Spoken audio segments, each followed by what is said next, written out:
There it is. I believe that we are live. Let's see. Let's see. There it is. There it is. We are live. Let's go. Let's go. Let's see what happens.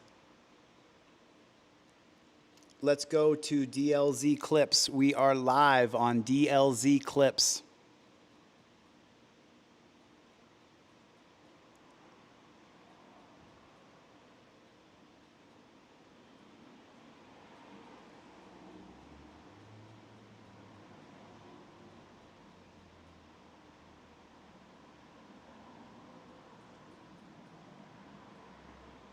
Alrighty then, what is going on out there in the land of the unfree America?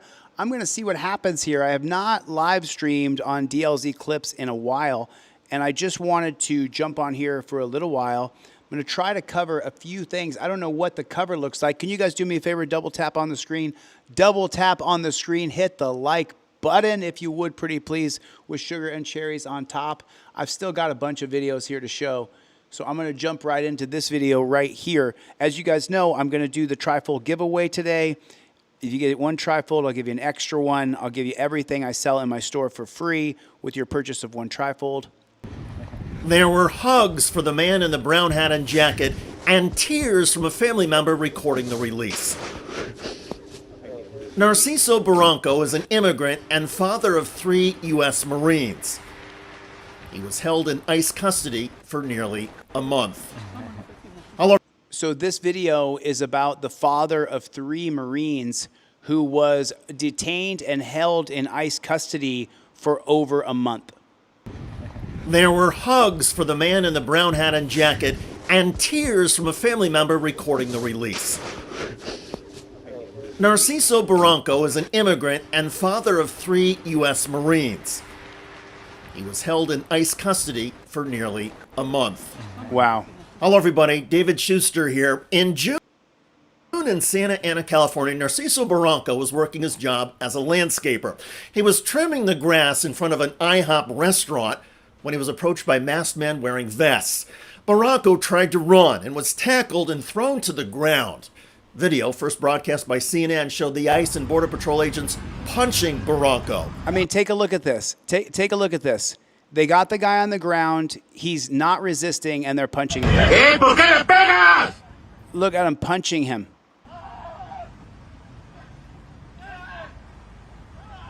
Within hours, the recording of this incident went viral on social media, and soon the story was picked They're up still punching him when he's on the ground. by the broadcast networks and channels, including CBS News. This violent arrest was captured on camera. You can see agents restraining a 48-year-old man, repeatedly punching him, blood visible on his shirt as he screamed. We've since learned that man is the father of 3 Marines, 2 active Marines, and 1 Marine Corps veteran. Amidst the public outrage, Wow, can you guys do me a favor? Double tap on the screen, put OTVO in the comment section, overturn Terry versus Ohio. Put OTVO in the comment section for me, please. the Trump administration's Department of Homeland Security pushed back. DHS claimed that Baronco had tried to attack ICE agents with a weed whacker. But Baronco and eyewitnesses denied that. And video didn't show him on the attack. Instead, it captured him trying to run away from a pepper-spraying ICE agent while Baronco was carrying the weed whacker. Subsequent video showed agents not only punching Baronco on the ground, ¿Y por qué le pegas? but then after lifting him on his feet, they used force again. One agent took a metal rod and slammed it against Baronco's neck while pushing him in the vehicle. Wow. And now you know why I have a problem with secret police. Who's going to be held accountable for using the metal rod on his neck? No one, whether you're in a facility detained or on a street corner, should be treated violently. That is a violation of the Fourth Amendment. That can be a violation of the First Amendment, depending on whether someone's peacefully protesting or doing anything else. And that anything else can include criticizing a law enforcement officer or even telling the government agent to go f themselves. The courts have long held it as protected speech. Legal experts, though, point to something even more stark and disturbing in the ICE violation of constitutional rights. We see a man on the ground, and as his son points out, 5'6" 5'7" tall, 150 pounds, and we see multiple agents, many of them are quite large, and he quite clearly looks You guys, do me a favor, 8 likes and 50 people. Double tap on the screen with your finger. I'm sorry to ask you to do it. If you're on your computer, hit the thumbs up button. Double tap on the screen. Put in the comment section, Team DLZ. We don't stop. Able to create any harm to those officers. And that's important because under settled case law, the courts have ruled repeatedly that officers can only use physical force if somebody is threatening to harm themselves, bystanders, or the law enforcement officers. In this case, even if some agents had been told that Mr. Baronco had waved his weed whacker at an agent, once Mr. Baronco was on the ground and separated from the tool, he posed no threat.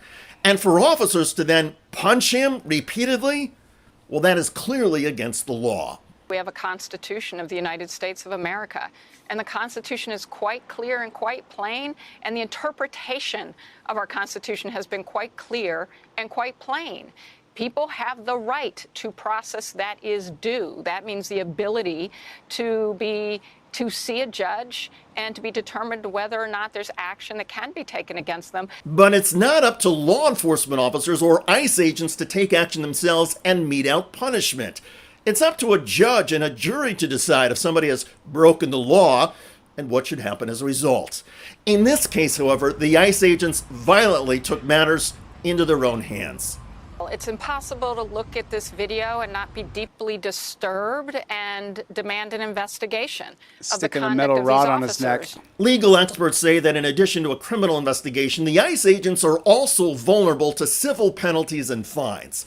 Based on the video and eyewitness accounts, experts say Mr. Baronco would have a strong civil lawsuit against ICE. For now, his family says they are focused on Mr. Baronco's physical and mental healing. They say he was denied care in detention for a dislocated shoulder and that the entire experience, including the arrest and confinement, left him traumatized. We want to get him that right medical attention, those exams, make sure he's all good, make sure he wasn't injured like badly, any internal stuff. Yeah. And what has he said to you about his health? He says he's in pain. He's still in pain. He has headaches. His shoulder still hurts. His back started hurting. So yeah. That young man served in the U.S. Marines. 2 of his brothers served in the Marines as well. Can you imagine what's been going through their minds? This is a family. Once a Marine, always a Marine. Family that represents the best in America. Young people who volunteered to serve a cause greater than themselves by serving their country in the military.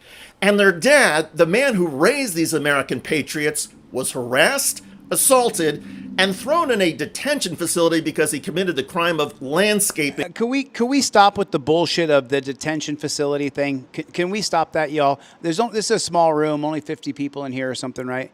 Can we stop with dispense with the bullshit of a detention center? Can we call it what it is? It's a concentration camp. Can you guys do me that favor? Make sure when you hear somebody say, oh, they took them to a detention center, make sure you tell that person, oh, you mean a concentration camp? Is that what you're talking about? Because these are nothing more and nothing less than concentration camps. That's what they are. They are a way to try to re-educate and to incarcerate people. And then once they're incarcerated in one of these concentration camps, then anything can happen to them and will. When you give one person absolute power over another one, power corrupts. Absolute power corrupts absolutely. These people are going to be raped. They're going to be beaten. They're going to be starved. They're going to be cheated. They're going to be hurt, physically beat up. It's going to be terrible for every single person inside of there. That's what it's going to be. Let's OTVO. That's right. That's exactly what's going to happen. That's exactly what's going to happen. It's going to be really pathetic. All right, I just wanted to check this stream. I wanted to just get a few of the Team DLZ members over here. Nice to see you. Everett, thanks for coming by, man. I'm so sorry. Everett, where you at? Do I see you in there? There you are, Everett. I see you. There you are, my friend. Got you, Everett. Ivan, good to see you. Stokes, how you doing, my friend? Number 1. Good to see you. Oda, if you get a trifold, I'm going to double your order. Anything you get in the store, I'll double your order. All right, listen, I got to jump. Hey, the board game's done. I'm ready to present it. I'm going to put the pieces on the wall for the wall game. I'm going to lay out the board for the teacher's edition. I'm going to show you guys the board game either tonight or tomorrow. I'm going to show you how the board game works. I'm going to show you all the cards. I've been sitting on this for a long time. We're finally ready. I finally got it copywritten yesterday with US copyright.gov. So the board game's ready. And now I'm going to show you guys how it works. All right? I'm going to get the flock out of here. Thanks for coming, guys. Love you. I'll see you on the next one. Later, Gators.